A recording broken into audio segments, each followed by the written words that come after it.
మేడ్చల్ జిల్లా గుండ్లపోచంపల్లి డివిజన్లో గుండ్ల చెరువు. దాదాపు మనం ఇప్పుడు మొత్తం చెరువు మొత్తం తిరిగి చూసాము. దాదాపు చెరువు చుట్టుముడు మొత్తం చేపలు చనిపోయాయి. అన్న చెప్పండి, ఎన్ని చేపలు చచ్చిపోయాయి, మీకు ఎంత జరిగింది, అసలు ఏంది పరిస్థితి? 20 లక్షల మాలు ఖరాబ్ అయింది. చేపలు అన్నీ చనిపోయినాయి, ఇంకా చనిపోయే స్టేజ్లు ఉన్నాయి. ఇది విలాసాలకి వాటర్ రావడంతో ఇవంతా చెడిపోతుంది. కలెక్టర్ స్పందించి ఎంఆర్ఓ కానీ ఫిషరీస్ డిపార్ట్మెంట్ వాళ్ళు కానీ వీళ్ళందరూ స్పందించి వచ్చి మాకేమైనా న్యాయం చేస్తే మొత్తం, లేకుంటే మా 240 కుటుంబాలు అన్ని ఆగమైపోతాయి. దీన్ని ఏ విధంగానైనా పట్టించుకొని అధికారులు మాకు మేలు చేయాలని కోరుకుంటున్నాం.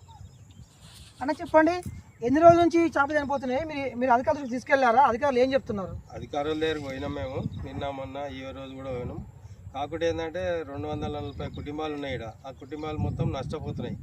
చాలా 20-25 లక్షల వరకు నష్టమైనట్టే మాకు. దాని విషయం నడుస్తుంది. ఇది పరిస్థితి. గుండ్లపోచంపల్లిలో 3 రోజుల నుంచి ఇక్కడ మొత్తం చేపలు చనిపోయాయి.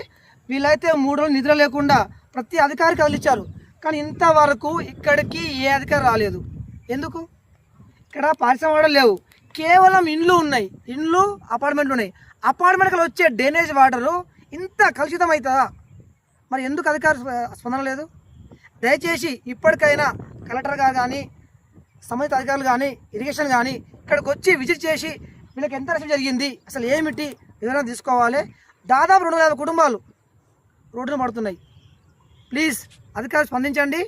మీ పల్నాడు శివకుమార్, మేడ్చల్ జిల్లా గుండ్లపోచంపల్లి.